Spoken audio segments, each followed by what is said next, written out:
Hey guys, today's video we're going to be checking out the new Mattel Justice League basic figures as we have a look at the Man of Steel, Superman.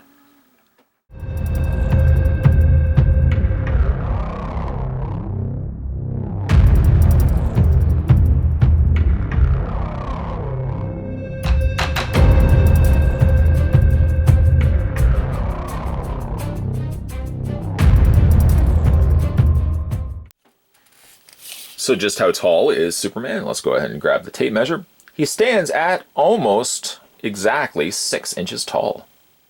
Superman comes with like this sort of steel girder, you can either have him holding, obviously you can have him holding it. You go ahead and take it and fit it in between his hands.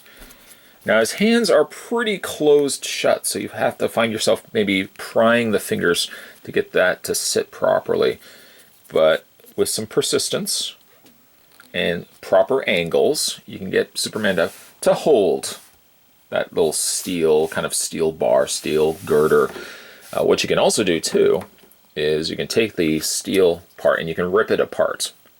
Are you as strong as Superman? I wish. No, but you actually just line the little inner pipes there, and you just pull those apart. It does a pretty good job of staying together. Of course, if you rip it apart too, you can have Superman actually holding him like he's just ripped it apart. Just to show you here, you can take it on, put it in either one of his hands. They just don't hold very well because there's really not a lot of clearance. But you know, you can have Superman ripping them apart. I get it. I mean, obviously, this is geared towards the kids. The kids love to have things that rip apart and detach and stuff like that. So he comes with those. I mean, not really much in the way of paint. It's just silver plastic. And then we have a look at Superman. Now, this is basic version of Superman. And just to do some comparisons, because I know somebody will probably ask. There is Superman, and there he is next to the multiverse version of Superman. I have to admit that I like the coloring more so on the basic version of Superman than I do on the multiverse. And just to show you the differencing between the two, I think the blue is so much more vibrant on this Superman than on this one right here. The capes are actually a considerable difference as well. Almost kind of getting a better enjoyment out of this cape than I am this one right here. I just don't like that it's as shiny, whereas this particular Superman cape kind of reminds me of like the old Star Wars figures, where it's almost like a felt sort of material. The interior doesn't have that same sort of texture, kind of in the same way that this Superman's cape does. But I really don't like the shininess of the multiverse figure. But I mean, like from a color standpoint, I think the costume color is much nicer on this Superman than this one right here, which almost comes across now, looking at them side by side. This one just has a more kind of murkier, almost kind of comes across a little bit more like a gray color versus the vibrance of the blue here. Now, it's not to say that this is a better looking Superman, but I'd almost say that both head sculpts are disastrous. Neither of them really look like Henry Cavill. Neither of them really look like Superman from Justice League. They kind of just look like a guy with combed hair. Of the two, I'm not even sure which one I like more so. You guys can let me know down in the comments section. Which do you think is the better head sculpt? But I'm thinking, though, overall, the costume color is much nicer on this one. It's not to say that this one is a more superior looking Superman, because kind of like the old Batman v Superman figures, someone at Mattel just doesn't know proportions at all. Superman basically ends up getting a very short, stocky leg. His arms are almost of the normal proportions. Like if you were to look at the figure basically from this standpoint, he looks like he's proportioned properly. His arms are a little on the massive side, like his wrists are very broad. But really, then when you look at the lower legs, for some reason, I don't know why, they give him really short legs. At least, if anything, the cape is a vast improvement. It's not that plastic, that sheet of plastic that they gave on the older figures, which just looked terrible. At least somebody of right mind and body decided, let's give them felt instead, which makes much more sense. Flipping the cape over ever so quickly to not blind Superman. There's some texture details on the back there. Really missing a lot of paint, but at least I could say texture. They put a lot of detail, at least on the back. And you can see, like, even, it's not quite Kryptonian, but he's got that chainmail sort of texture on his costume. Flip the cape around.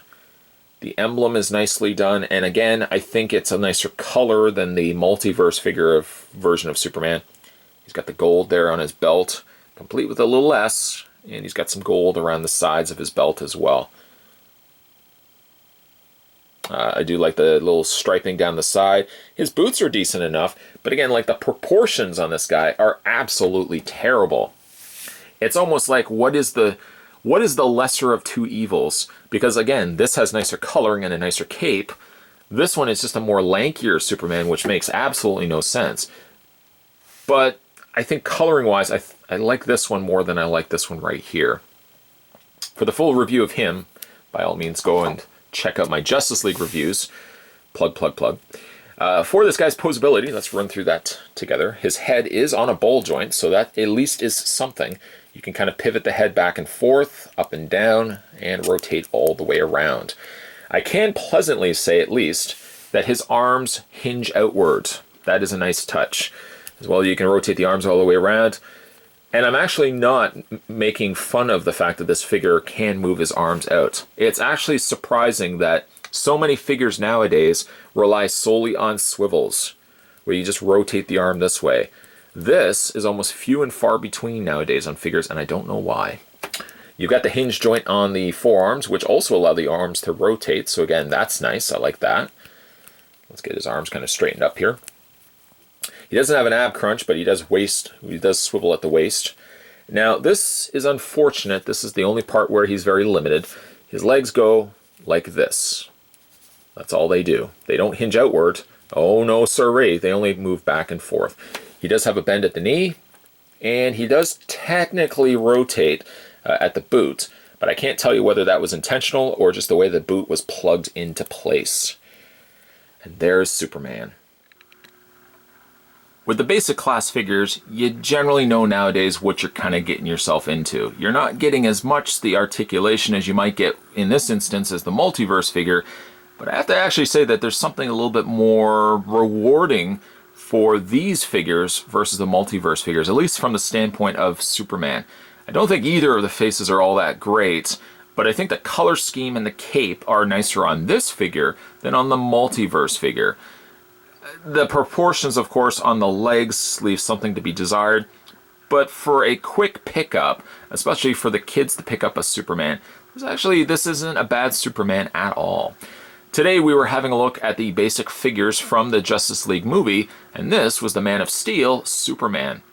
If you guys like this video, certainly hit it with a like down below, and if you haven't had a chance yet to subscribe to this channel, hit that little subscribe button as well. You won't miss a beat when it comes to future videos. Speaking of videos, I've also got a playlist for specifically just Justice League, so if you want to go back and have a look at all the Justice League figure reviews that I've done, by all means go back and check out that playlist and watch those videos at your viewing pleasure. As always, guys, thanks for watching. See you next time.